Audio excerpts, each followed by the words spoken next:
If you close your eyes for a moment and allow yourself to imagine a world that is far removed from your own, you might find yourself standing in a vast valley, a valley surrounded by mountains, where the air is thinner than you are used to, where the sun is warm but the nights are cool, and where the land is carefully organized into lakes, islands, canals, causeways, and floating gardens. This is the Valley of Mexico, and in the early 16th century, it is the home of the Aztec Empire.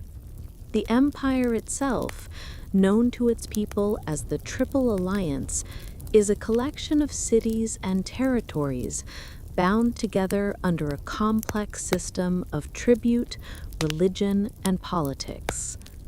At the heart of this empire lies the city of Tenochtitlan, a city built on islands in the middle of Lake Texcoco.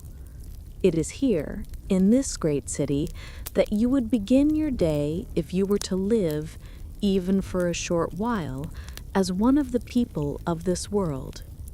Yet, as you will soon come to see, the ways of the Aztec Empire are not your ways. The foods are not the foods you are accustomed to. The air is different, the expectations of behavior, the routines, the rituals, the duties, all belong to a society that values things you may find unfamiliar, and for this reason it would be difficult, perhaps impossible, for someone of a modern world to last even a single day here.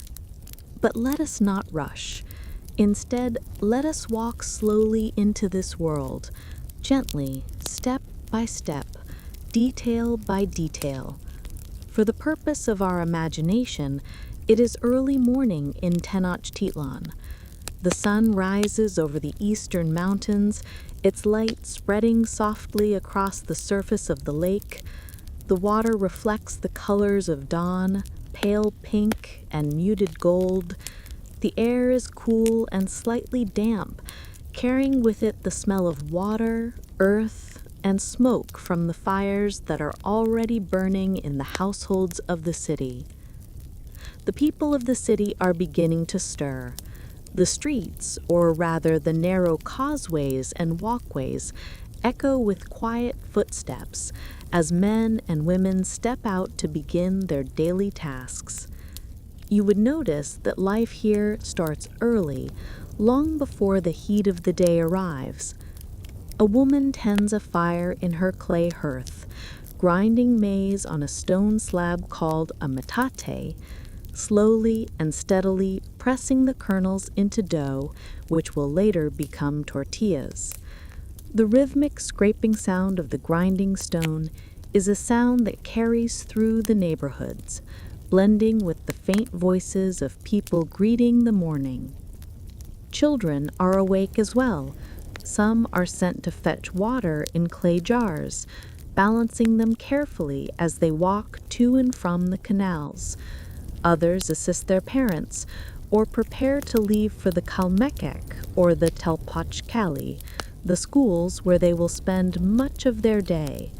Education is not optional here. It is part of the expected rhythm of life. Boys and girls alike have roles to fulfill, lessons to learn, and duties to uphold. If you were to join them, you might already feel the challenge of this world. The altitude alone, higher than most modern cities, would make your breathing shallow and your movements slower. The food, rich in maize, beans, and chili, would feel unfamiliar to your stomach. The rules of society, strict and pervasive, would remind you constantly that you are an outsider, someone unaccustomed to the expectations placed upon every member of the community. Let us pause here, before the day grows brighter, to consider the structure of the city. Tenochtitlan is not like the cities you may know. It is a city of water and stone, with causeways connecting it to the mainland and canals running between its neighborhoods. People move about by foot or by canoe, and the canoes glide silently across the calm surface of the water, carrying food, firewood, flowers, and sometimes people themselves. Along the edges of the lake are the Chinampas, the floating gardens, rectangular plots of fertile land created by piling mud and reeds, where maize, squash, and flowers are cultivated with care. The city is alive with the sounds of daily labor, yet it is also serene, ordered, and carefully maintained.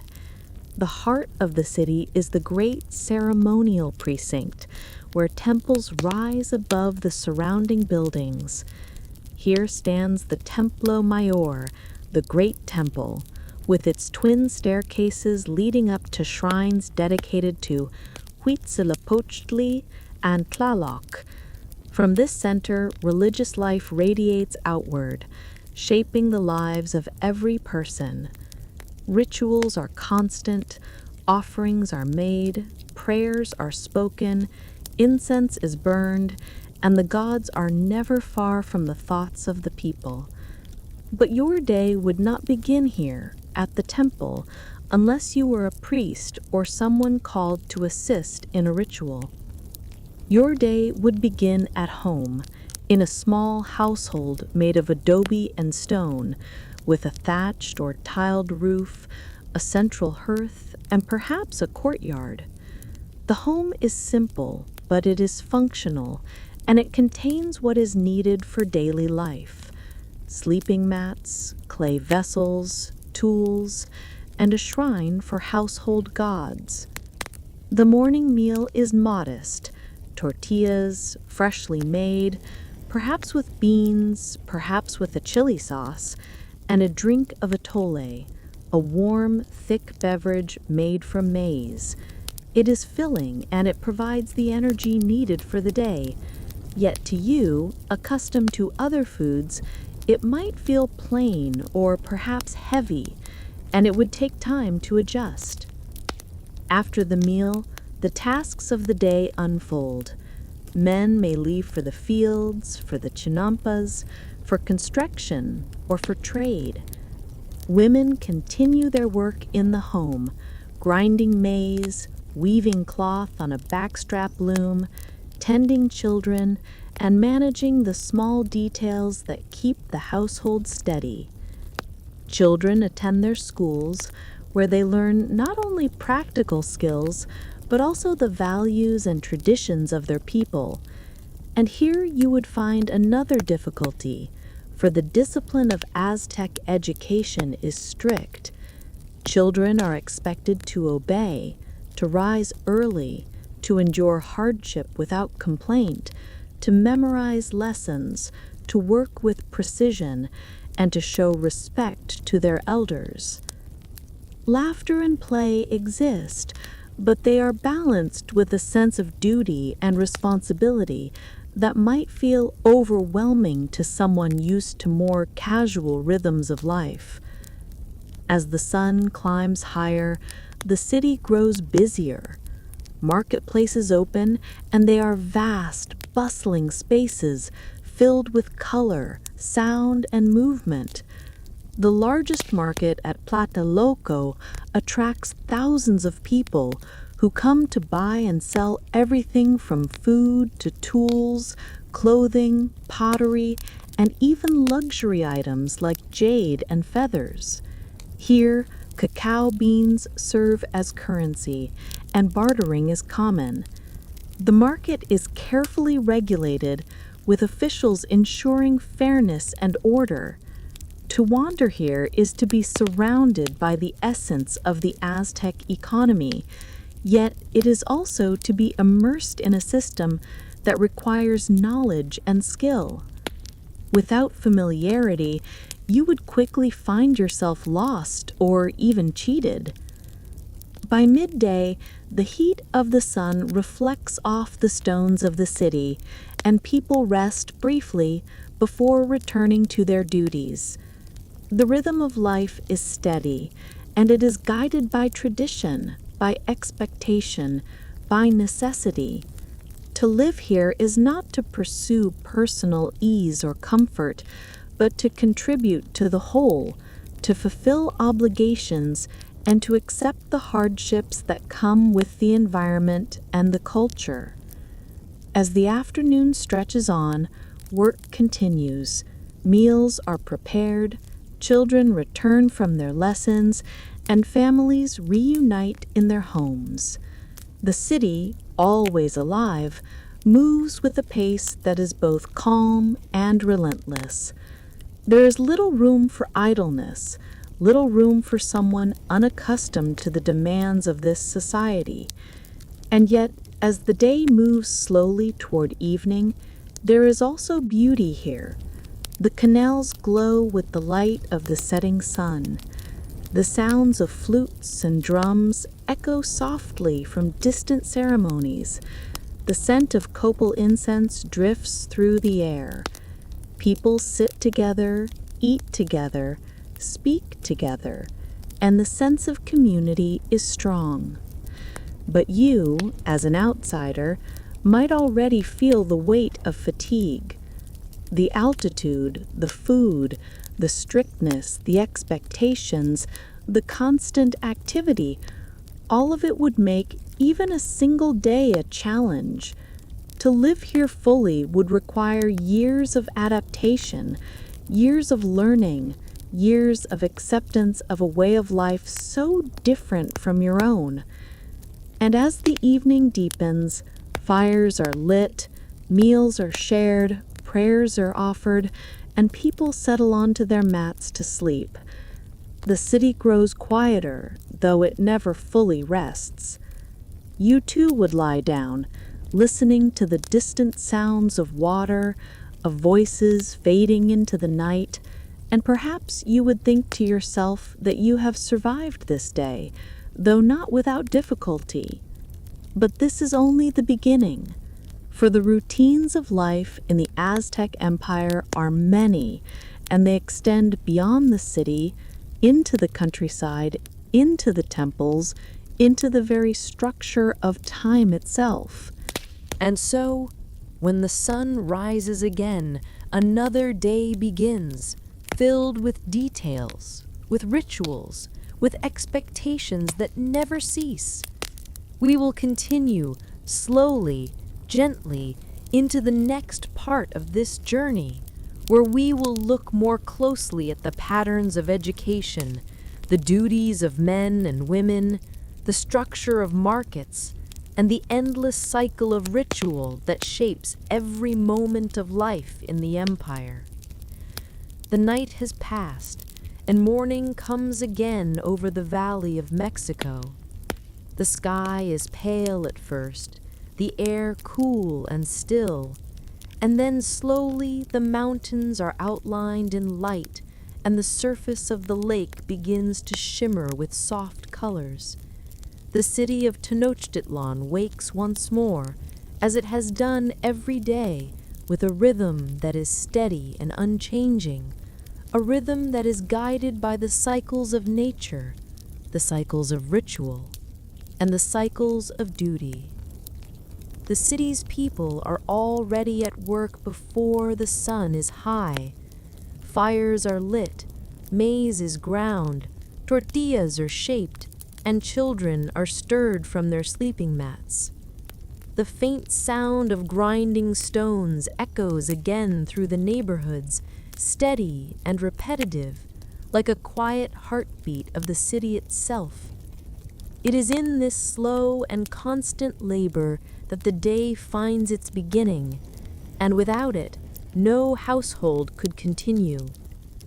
If you are imagining yourself here, you might feel the repetition of these tasks.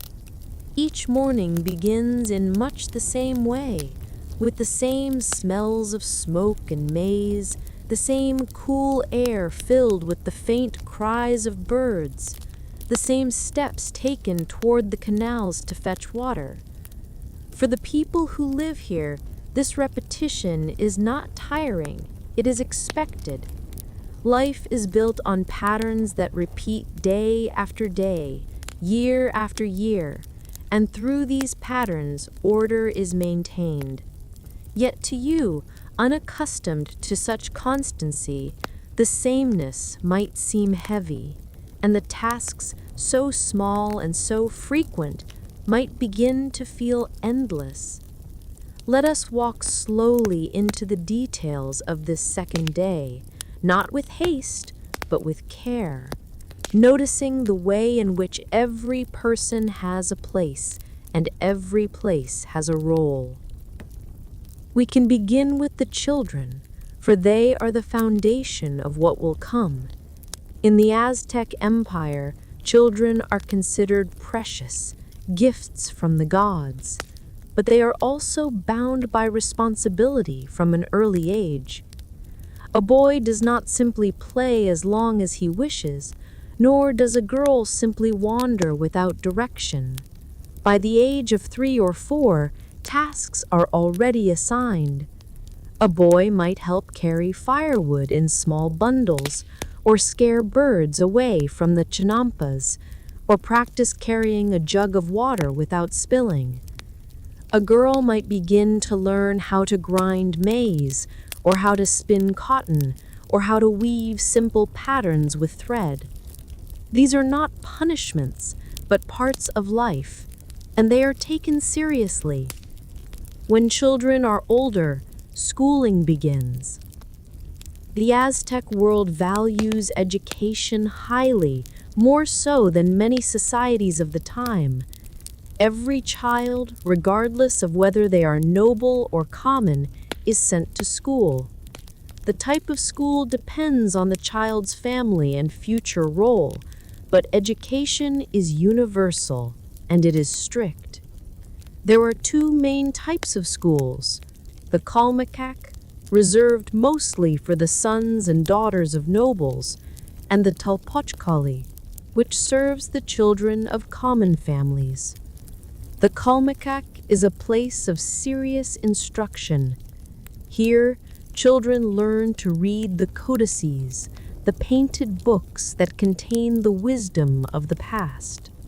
They learn to sing hymns to the gods, to memorize long orations, to master the calendar, and to practice the discipline of priesthood, politics, and governance. They rise early, often before dawn, and they endure fasting, silence, and long hours of memorization. To attend the Kalmakak is to prepare for a life of leadership or for the service of the temples. The Tlatelolco, by contrast, focuses more on physical training and preparation for the roles of common life. Boys here are trained in military skills, learning to carry weapons, to march, to endure hardship, and to obey commands. Girls are trained in the skills of household management, weaving, cooking, and other duties that sustain the community. Yet both schools share a common principle: discipline. A child who is lazy, disrespectful, or disobedient will be punished, sometimes harshly, not out of cruelty, but out of the belief that strength of character is necessary for survival. To you, coming from a world where childhood is often seen as a time of freedom and exploration, this strictness might feel overwhelming. The endless memorization, the harshness of punishment, the absence of personal choice, all of it might make you long for the gentler rhythms of your own life. But here in the Aztec Empire, childhood is not separate from adulthood. It is preparation for adulthood, and it begins as soon as one can walk and talk. Beyond education, daily life is also structured by labor.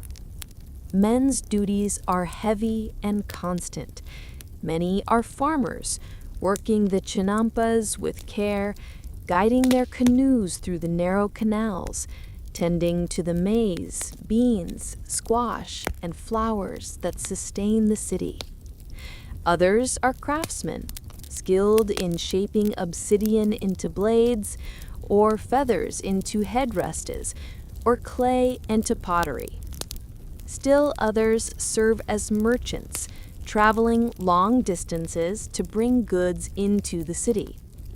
And of course, there are warriors who train for campaigns that expand the empire's power and secure the tribute on which it relies. Women, too, labor constantly. Their work may seem confined to the household, but it is no less essential. The grinding of maize, the weaving of cloth, the cooking of meals, the raising of children, all of these tasks are done with patience and repetition, and they require skill that is learned over many years. To weave a piece of cloth on a backstrap loom is not a quick task, but one that takes many days, each thread carefully placed, each pattern carefully formed. And in addition to these labors, there are markets to attend. The great market at Tlatelolco is open daily, but every district has its own marketplace, and these markets are the center of economic life. The variety of goods is vast, yet the order is strict. There are places for food, places for tools, places for pottery, places for luxury goods, and places for services. Officials watch carefully, ensuring that prices are fair, that scales are accurate, and that disputes are settled without chaos. Here, too, you would struggle. To navigate these markets requires knowledge of the value of cacao beans, the small currency of trade, as well as familiarity with bartering customs. You might find yourself holding a handful of beans, uncertain of their worth, while vendors call out their offers and neighbors bargain with practiced ease. The sounds are not harsh, but steady, filled with the rhythm of commerce that sustains the empire. The markets are not only for trade, but also for social life. People meet here, exchange news, share meals, and observe one another. It is a place of both necessity and connection, and to wander through it is to see the living heart of the city. Yet, as an outsider, the sheer scale and unfamiliarity would quickly overwhelm you. As the day unfolds, time itself is guided by rituals and by the calendar. The Aztec calendar is complex with two main systems: the Tonalpohualli, a sacred 260-day cycle, and the Xiupohualli, a solar 365-day cycle. Together, they guide the timing of festivals, rituals, and agricultural tasks. Every day has its meaning, its symbolism, its connection to the gods. To live here is to be constantly aware of the sacredness of time, of the importance of each day's place within the cycles. And this too would be strange to you. In your world, time is often measured by hours and minutes, by weeks and months that move steadily forward. Here, time circles endlessly, each day carrying echoes of those that came before, and each action carrying a weight beyond itself. To forget the meaning of a day, or to ignore the ritual that belongs to it, is to fall out of harmony with the world, and this is something no one here would wish to risk. By midday, as the sun climbs high and the heat spreads across the city, there is a pause, a moment of rest. People eat their meals, tortillas with beans, tamales with chili, perhaps a bit of fish from the lake or turkey from the household pens. The food is simple, yet filling, and it is eaten not with haste, but with steadiness. Afterward, work resumes and the city continues in its endless cycle of activity. The afternoon brings different labors. Some return to the Chinampas, some to the workshops, some to the markets. Children continue their lessons, and priests perform their rituals. The great temples are never silent. Incense burns, prayers are spoken, offerings are made, and the gods are honored with a constancy that fills the city like the sound of water. And then, as the sun begins to sink, the city once again moves toward evening. Meals are shared, fires are tended, mats are unrolled, and families gather in the quiet of their homes. Outside, the canals glow with the last light of day, and the sounds of flutes and drums drift across the water. Inside, people prepare for rest, speaking softly, giving thanks, and closing their eyes to sleep.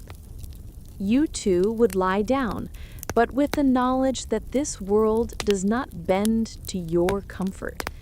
The tasks are endless, the routines unchanging, the discipline unrelenting. Each day is a test of endurance, not because of dramatic hardship, but because of the simple constancy of a way of life so different from your own. And yet there is also peace in this constancy, a peace that comes from knowing one's place, from repeating familiar tasks, from belonging to a rhythm larger than oneself. It is this peace that carries the people of the Aztec Empire through their days, through their years, through their lives. As we move forward, we will look more closely at the structure of society, at the roles of nobility and commoners, at the organization of tribute and labor, and at the endless cycles of ritual that define existence here. Slowly, gently, we will continue to walk through this world, noticing its details, its rhythms, and its quiet challenges. The days in Tenochtitlan and across the Aztec Empire do not differ sharply from one another. They blend together, guided by the same rhythms of labor, ritual, and order. To imagine a single day is to imagine the structure that repeats endlessly. Yet within this repetition lies a depth of detail, a careful layering of duties and customs that ensure the smooth working of the empire. In the early hours of the morning, as the first faint light appears behind the mountains, the city once again awakens. Smoke rises from hearths, canoes glide quietly through the canals, and the sound of maize grinding fills the neighborhoods. Already, men and women are preparing for the day's tasks, each bound by a role within the larger society. It is here that we may pause to consider the structure of that society, for it is complex, ordered, and carefully maintained. At the top stand the nobility, the pipiltin, who hold positions of leadership, priesthood, and command. Below them are the commoners, the mashewaltin, who make up the great majority of the population. There are also merchants, artisans, farmers, and laborers, each with their specific responsibilities. At the margins are slaves, the Tlatelolco, who, though not considered without rights, live lives constrained by servitude.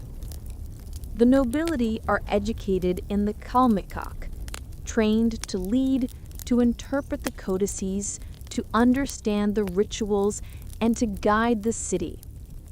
They occupy positions as priests, judges, military leaders, and governors of tribute-paying towns. Their lives are not lives of leisure, but of duty, and their responsibilities are immense. They are expected to maintain the balance of society, to ensure the gods are honored, and to provide for the needs of their people.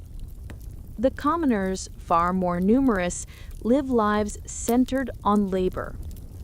They work the Chinampas, they build the causeways, they weave the cloth, they prepare the food, they serve in the armies.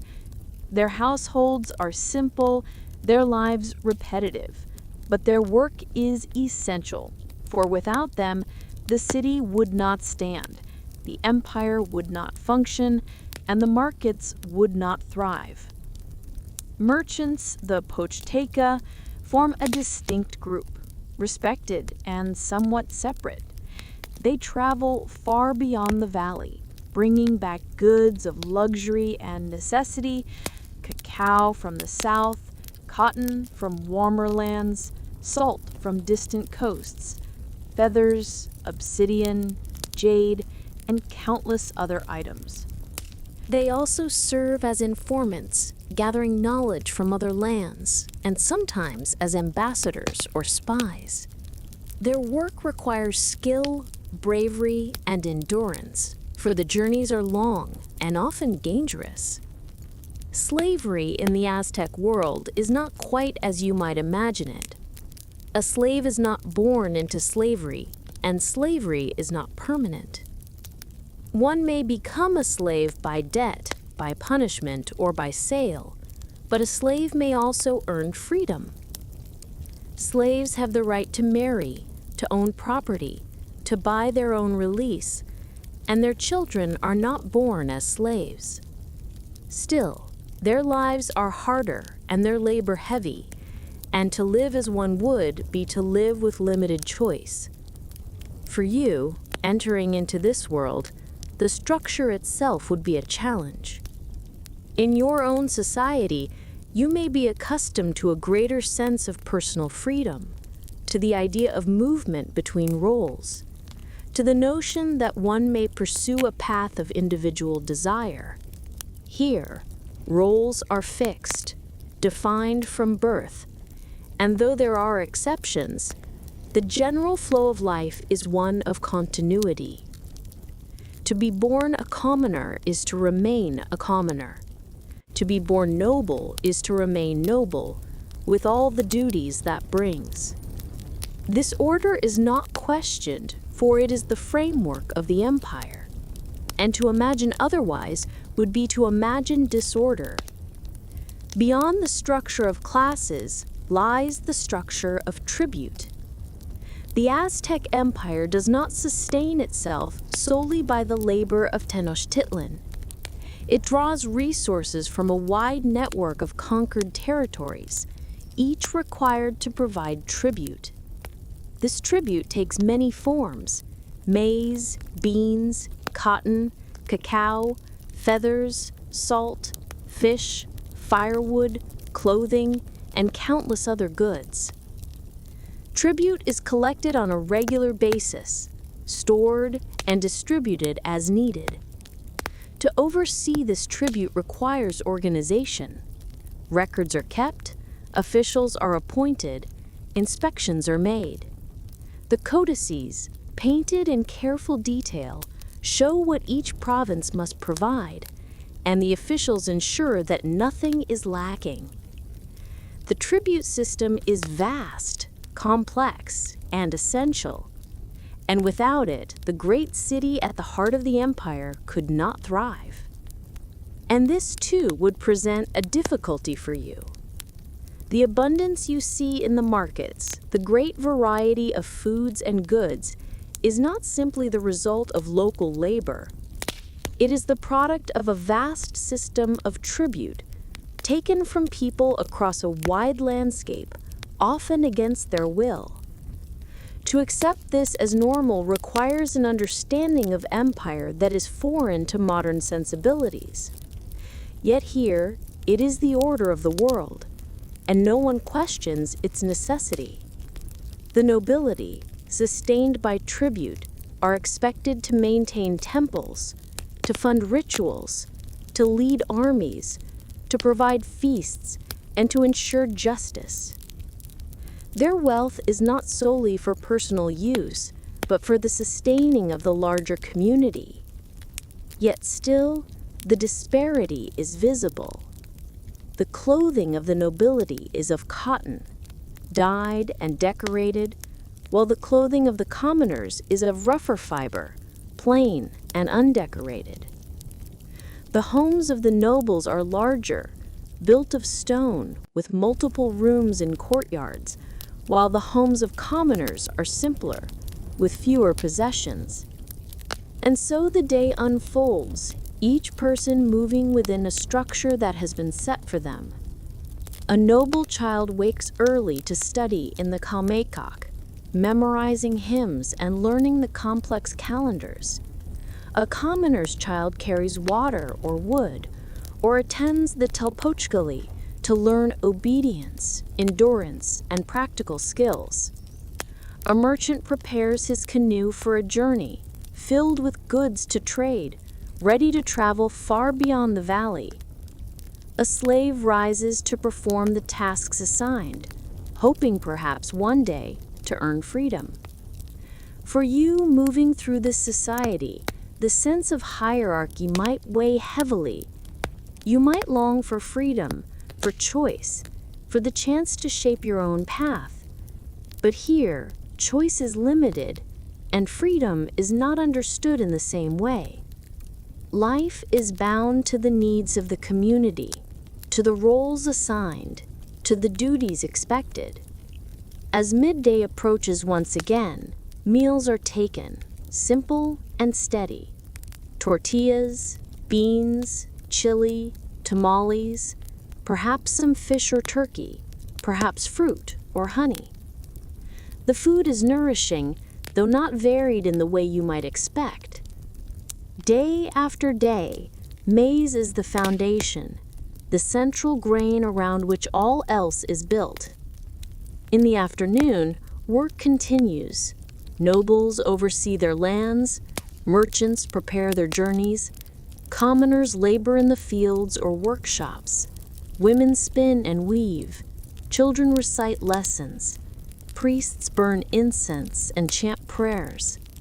The city hums with activity, yet it is not chaotic. Each sound belongs in its place, each action has a rhythm, and together they form the endless cycle of life. When evening comes, the city quiets, though it does not fall silent.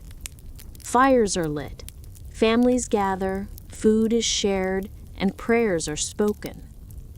The great temples continue their rituals, their drums and flutes sounding softly in the distance. The canals reflect the fading light, and the cool air of night settles over the city. For you, lying down once more at the end of the day, the weight of the structure might be heavy.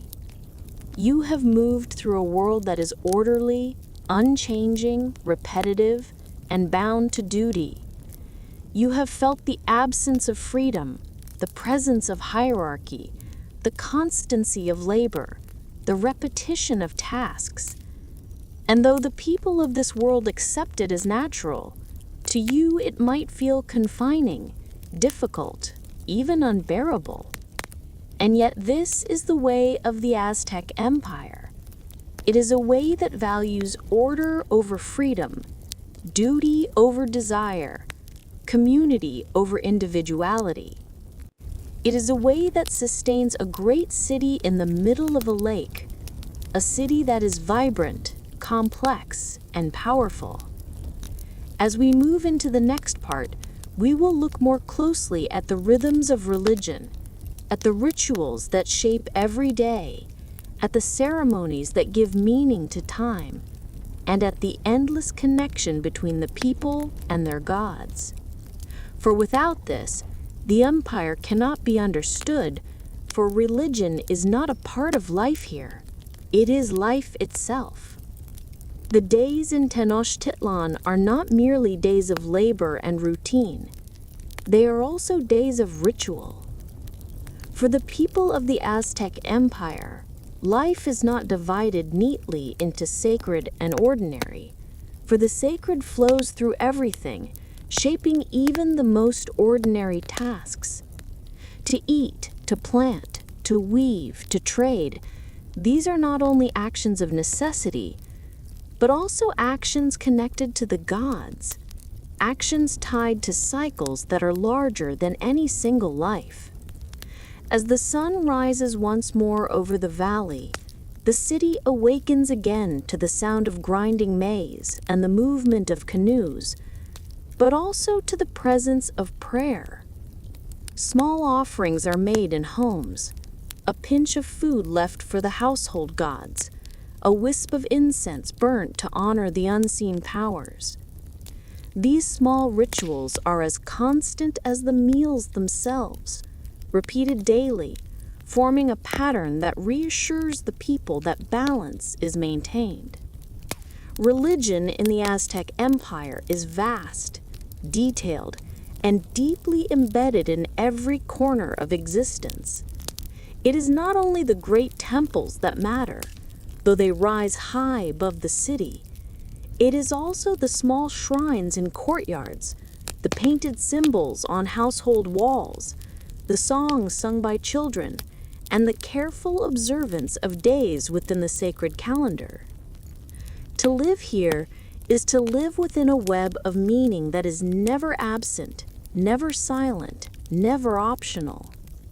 At the heart of this religious life is the Templo Mayor, the great temple, which rises with its twin staircases toward the sky. One side is dedicated to Huitzilopochtli, the god of the sun and war, the patron of the Mexica people. The other side is dedicated to Tlaloc, the god of rain, fertility, and agriculture. Together, these shrines embody the balance of forces, the sun and the rain, the warrior and the farmer, the dryness of the high plateau, and the water of the lake. Every day, offerings are made here.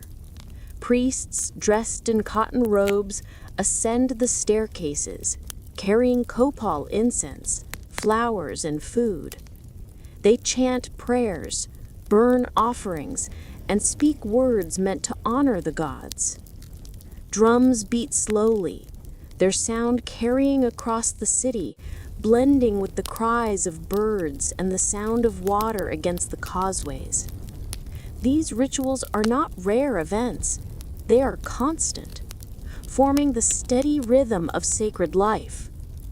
But religion here is not confined to priests. Every person participates, in small ways and large. A woman grinding maize may whisper a prayer before cooking. A farmer planting seeds may place a small offering in the soil.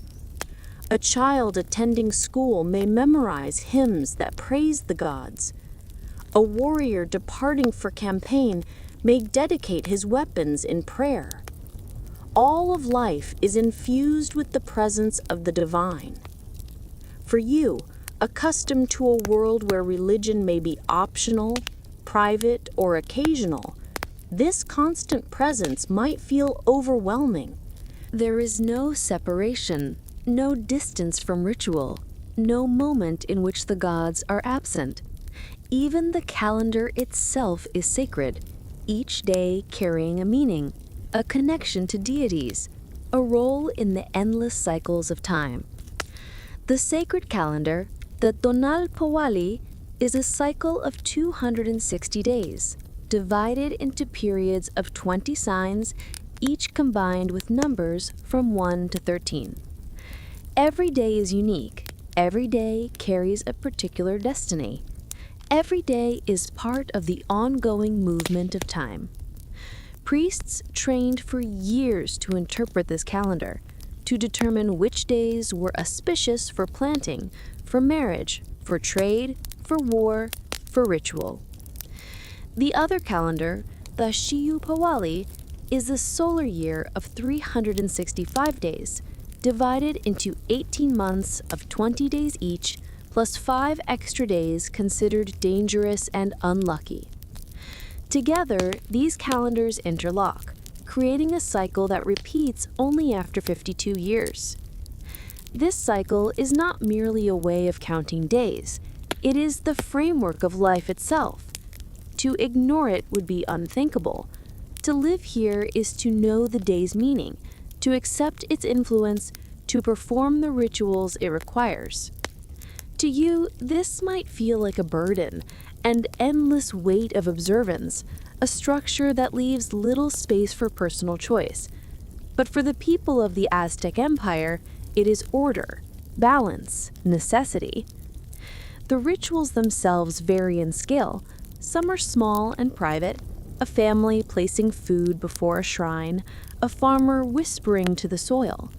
Others are large and public, festivals that involve entire neighborhoods, processions through the streets, ceremonies at the great temple that draw thousands.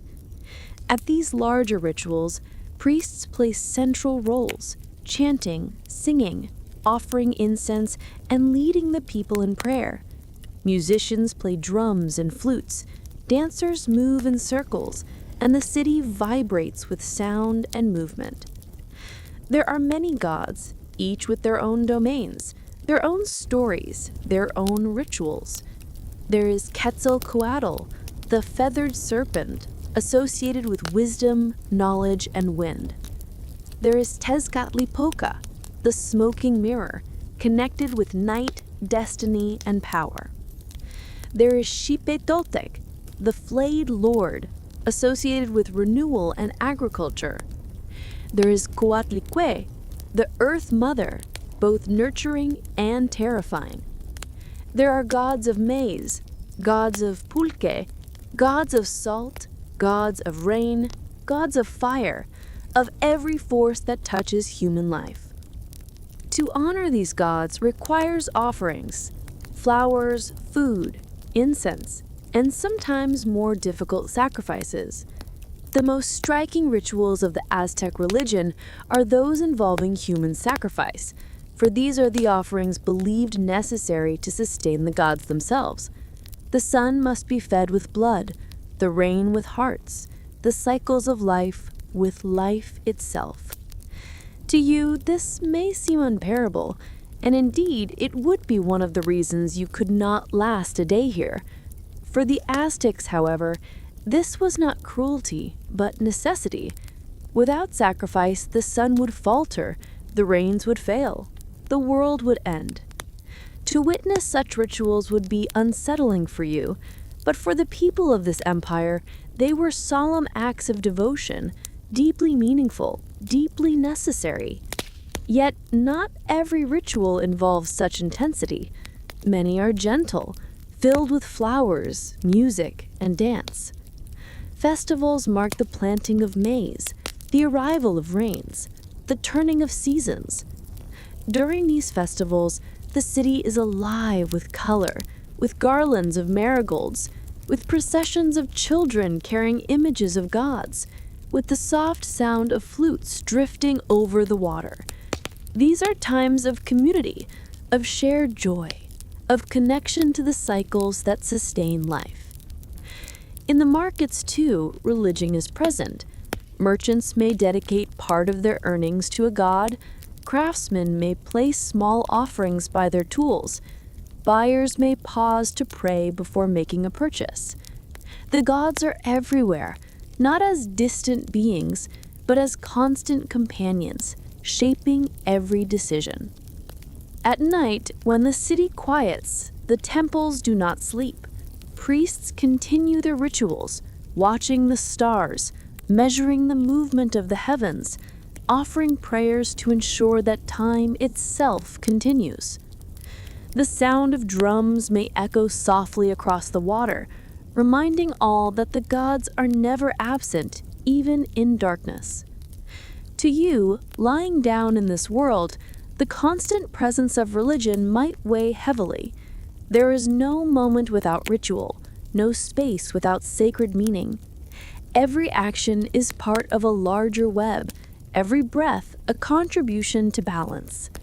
To live here would require surrender, not only of personal freedom, but of personal thought, for one must accept the cycles as they are without question. And yet there is also calm in this, to know that the world is ordered, that the gods are present, that rituals sustain balance. This brings a sense of security, a sense of belonging. The people of the Aztec Empire do not question whether life has meaning, for meaning is everywhere, woven into the fabric of existence. As the day closes, incense still burns, prayers still rise, drums still echo. The city rests, but the sacred does not. The cycles continue, unbroken, eternal.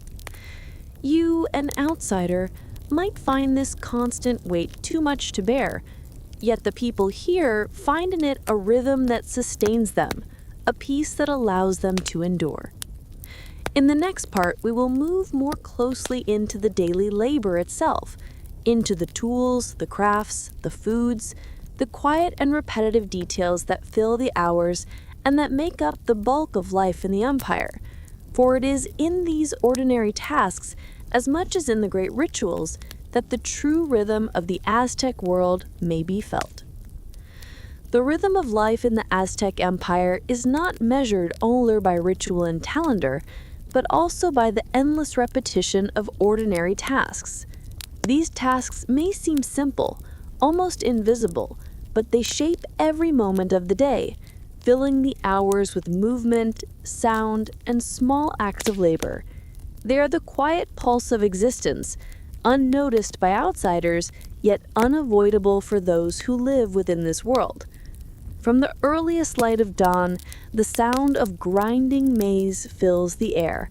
It is a slow and steady sound, a rasping rhythm produced by the metate stone, the heavy grinding surface upon which kernels are pressed by hand with a smaller stone, the mano.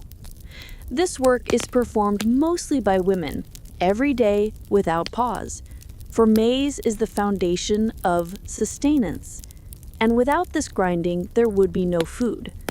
Hour after hour, day after day, the same motion is repeated, kneeling before the metate, leaning forward, pressing down, pulling back, reducing hard kernels into soft flour. For you, accustomed perhaps to machines that perform such labor in moments, your arms would ache, your knees would grow stiff, your back would bend, and still the work would continue, for each family requires tortillas, tamales, atole. This labor is not an occasional burden, but a constant necessity, as constant as breathing, as steady as the rising sun. Once the flour is prepared, it is mixed with water to form dough. Small balls are patted into flat shapes, laid upon a hot griddle, and slowly cooked into tortillas. The smell of toasting maize fills the household, warm and comforting, yet also routine, repeated so often that it becomes part of the background of life. These tortillas are eaten with beans, with squash, with chili, with whatever may be available from the fields and markets. They are plain, yet sustaining, the constant presence upon which survival depends. Other tasks accompany this preparation.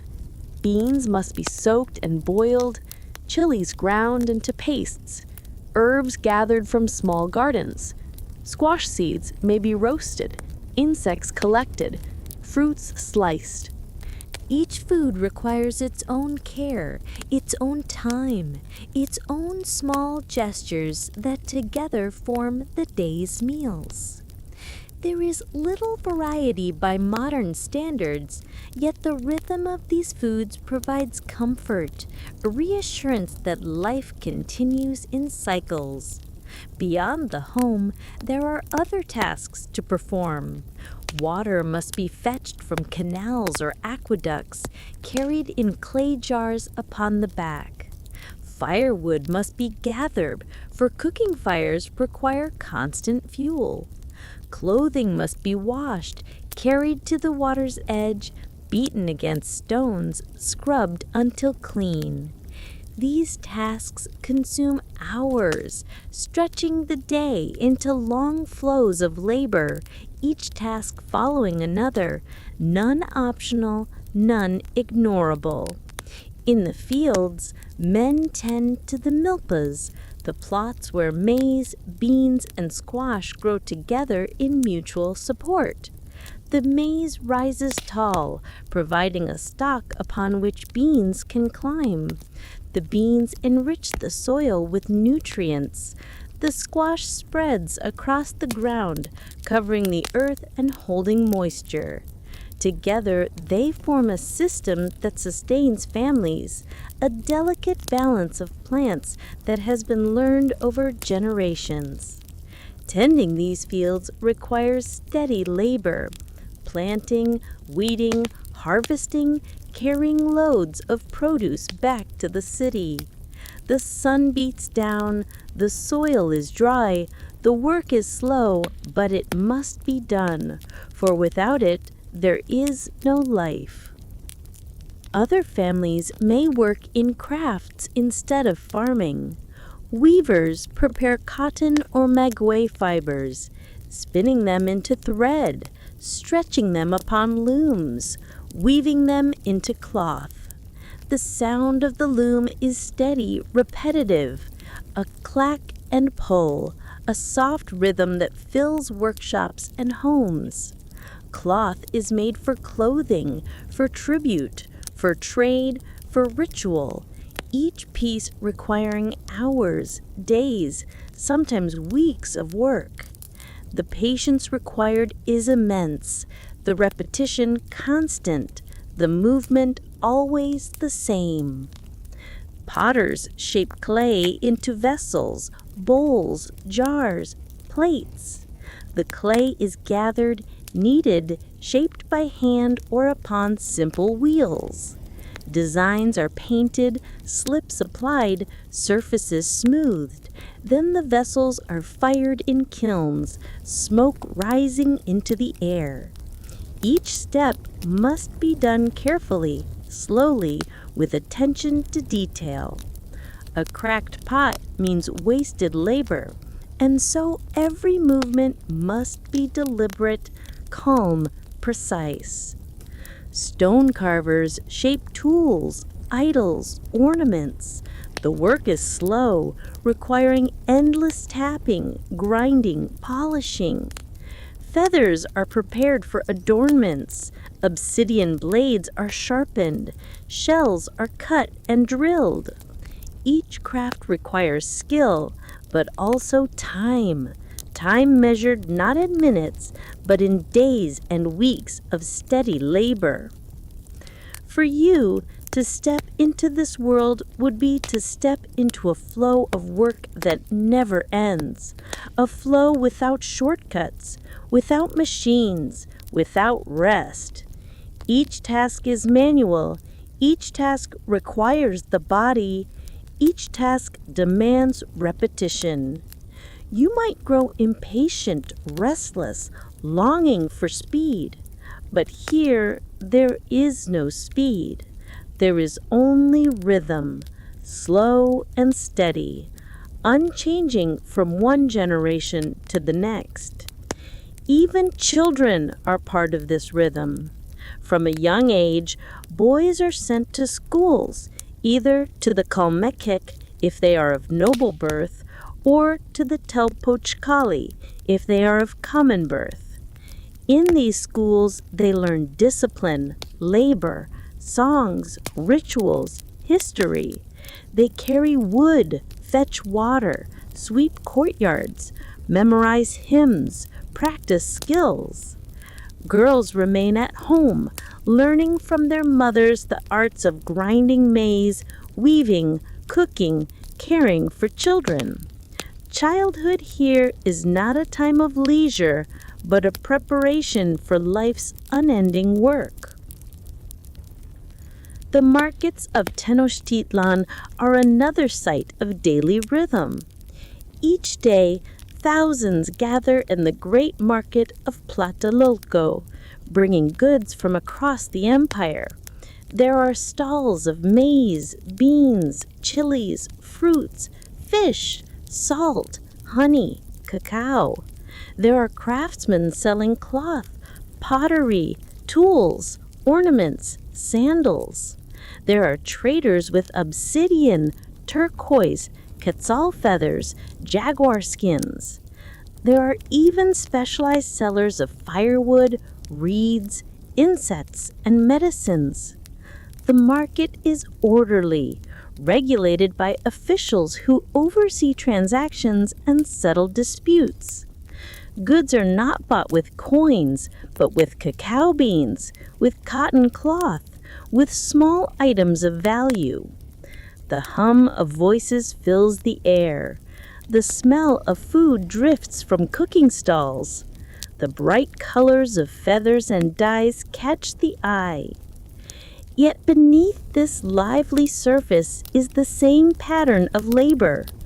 Goods carried by foot or canoe, stalls prepared each morning, transactions repeated day after day. For you, the market may seem fascinating, even beautiful, but it is also exhausting. There is no quick purchase, no instant convenience. Every item requires negotiation. Every good has its value weighed. Every exchange takes time. To shop here is to spend hours, perhaps a whole day, moving slowly from stall to stall, bargaining, waiting, carrying. The abundance is impressive, but the effort is constant. Back in the home, clothing is prepared. Cotton garments are simple in cut, but carefully woven and dyed. Cloaks called tilmatli are worn by men, secured with knots at the shoulder. Women wear skirts and blouses, huipili and kuwait. Sandals of leather or maguey fiber protect the feet. Nobles wear more elaborate garments, richly colored, adorned with feathers or embroidery. Commoners wear plain cotton or maguey fiber, simple but serviceable. All of these garments are produced by hand, washed by hand, mended by hand, in an endless cycle of care. At night, the day's labor ends not with leisure as you might know it, but with more tasks. Fires are banked, tools are stored, children are put to sleep. Men may repair weapons, women may spin more thread. Elders may tell stories by the firelight. Sleep comes early, for dawn will come soon, and with it the same task again. The rhythm never stops, never changes, never releases its hold. For you, a single day in this rhythm would be enough to tire body and spirit. The grinding of maize, the carrying of water, the weeding of fields, the weaving of cloth, the endless repetition of tasks. These would drain your strength, perhaps even your will. Yet for the people of the Aztec Empire, this rhythm is life itself. It provides meaning, stability, connection. Each task ties them to the gods, to their ancestors, to the community. To stop would be unthinkable, for the rhythm must continue, just as the sun must rise, just as the maize must grow. In the next part, we will move outward again, beyond the tasks of daily life, to consider the larger structure of society, the roles of rulers and warriors, the weight of tribute and empire, and the ways in which ordinary people are bound to the power of the state. It is in this larger web of obligation and authority that another reason lies for why you would not last a day in the Aztec Empire. As the day moves forward in the Aztec Empire, we turn once more to the larger structures that govern life. Beyond the individual tasks of grinding maize, weaving cloth, or tending fields, there exists a web of authority, a network of responsibility, and a system of power that binds every person to the empire. To live here is not merely to perform tasks. It is to exist within a hierarchy that stretches from the humblest household to the grand palace of the Tlatoani, the ruler of Tenochtitlan. The Tlatoani is the voice of the people, the chief of nobles, the leader of armies, the mediator between gods and humans. He rises early, attends council meetings, observes the tribute brought in from provinces, and oversees rituals of state. Every decision he makes carries weight. Every word is recorded in codices, and every action must reflect the order and dignity of the city. His palace is large, with multiple courtyards, temples, and rooms. Courtiers, scribes, priests, and servants move within its walls, each attending to duties of their own, contributing to the rhythm of governance. The ruler's presence is felt throughout the empire. Officials travel to distant towns to collect tribute. Soldiers patrol borders, and emissaries communicate the will of the Tlatoani. Laws are enforced, disputes are settled, and public works are maintained. To live under this authority is to accept that one's life is part of a larger mechanism, a system that is precise, deliberate, and unyielding. Even minor neglect can disrupt the flow, and the Aztec world prizes diligence, obedience, and the fulfillment of one's role. The warriors of the empire play a central part in maintaining this order.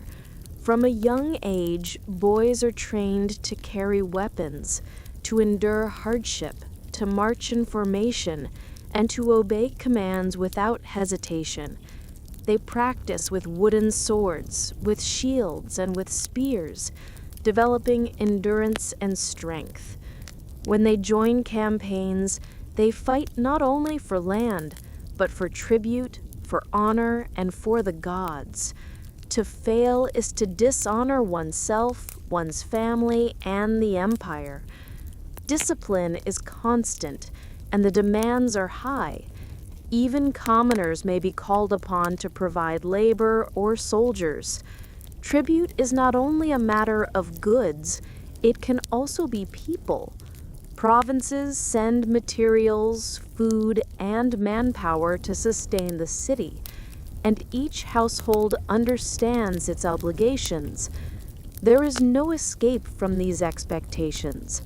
The system is intricate, each person linked to another, each action measured against the needs of the state. For an outsider, this web of responsibility would be confusing, overwhelming, and relentless. Daily life continues against this backdrop of governance and warfare. Markets bustle with steady energy, boats glide through the canals, children recite hymns and memorize calendars, and families labor in their homes and fields. Every action is connected. Every movement contributes to the larger functioning of the empire. Even the smallest tasks, cleaning, cooking, weaving, take on significance, for each is a thread in the fabric of social order. The seasons guide the work, as do the gods. Maize must be planted and harvested in alignment with ritual calendars. Water must be managed carefully, pulled from canals and distributed evenly to avoid shortages. Festivals mark the turning of cycles, honoring deities who control rain, sun, wind, and fertility. Work and worship are inseparable, each reinforcing the other, creating a rhythm that persists across months and years. To navigate this world, a person must be disciplined, patient, and observant. Small mistakes can accumulate. A miscalculation in planting could affect the harvest. A failure to offer tribute might invite scrutiny from officials. A neglected prayer could disrupt the favor of a deity. Life here is steady, repetitive, and exacting, and the ability to endure such constancy is tested every day. Even leisure is structured. When evening comes, families gather, but the hours of rest are punctuated by duties.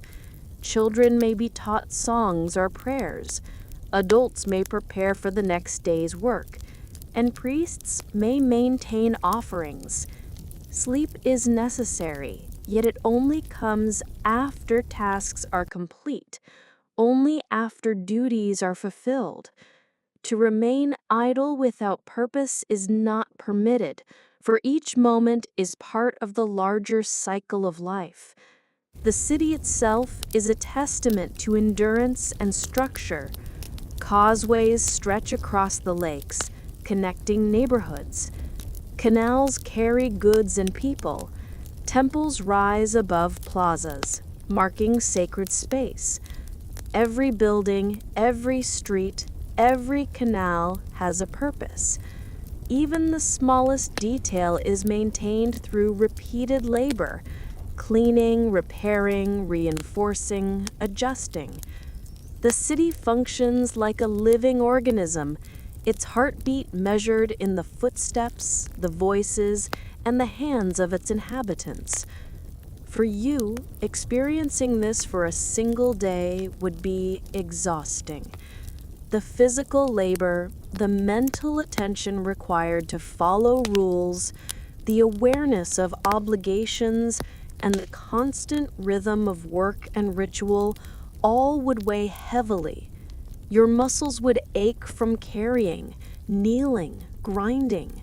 Your mind would strain to remember tasks, obligations, and social hierarchies.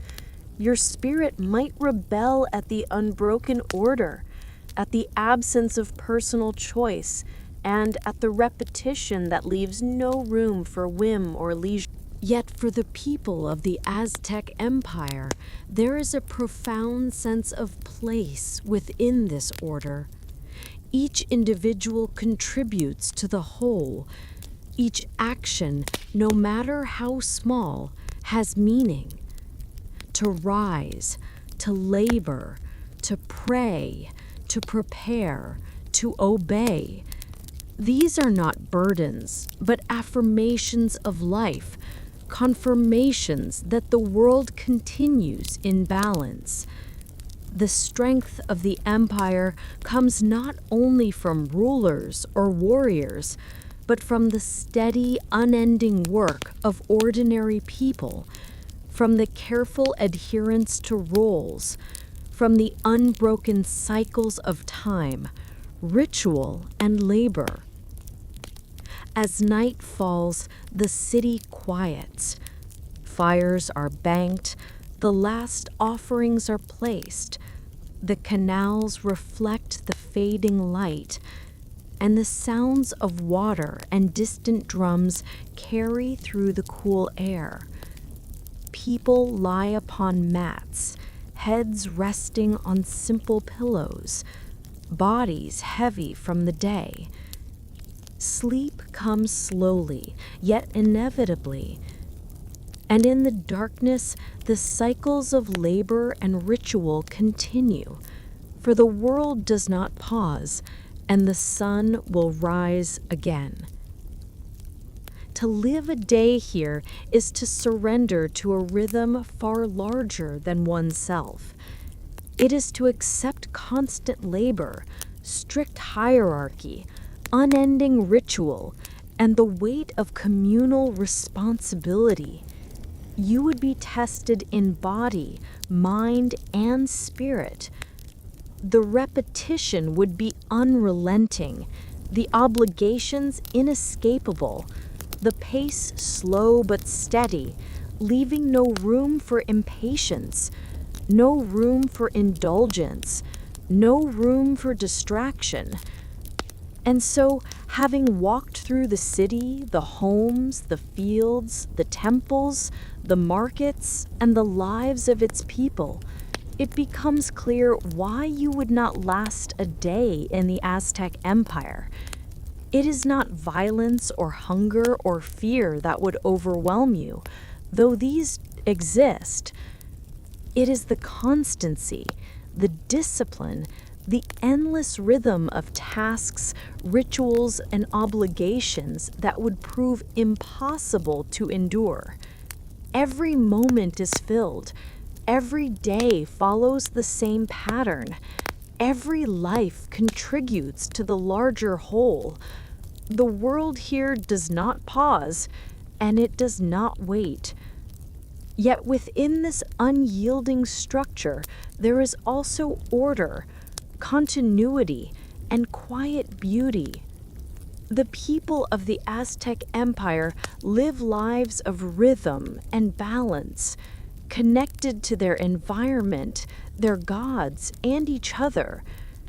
Their world is precise, demanding, repetitive, and unrelenting, but it is also coherent, purposeful, and sustained across generations. To understand it fully is to see life itself as a cycle, where every day, no matter how long or difficult, has a place, a purpose, and a meaning. And so, if you were to rise at dawn, walk the streets, tend the fields, grind the maize, attend the markets, witness the rituals, and lie down at night, you would have survived, but only barely. For one day, one full day, the weight of the Aztec Empire would press upon you.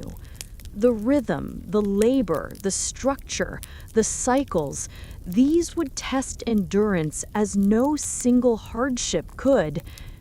And in this knowledge, the empire shows its quiet power, not in conquest alone, but in the relentless, unbroken order of daily life.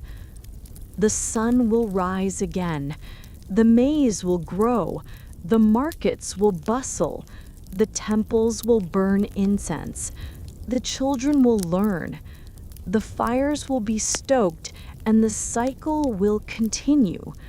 The Aztec Empire endures not through chaos or whim, but through the patient, steady, unyielding work of its people. And you, as an outsider, would find this world too precise, too constant, too demanding to last beyond a single day.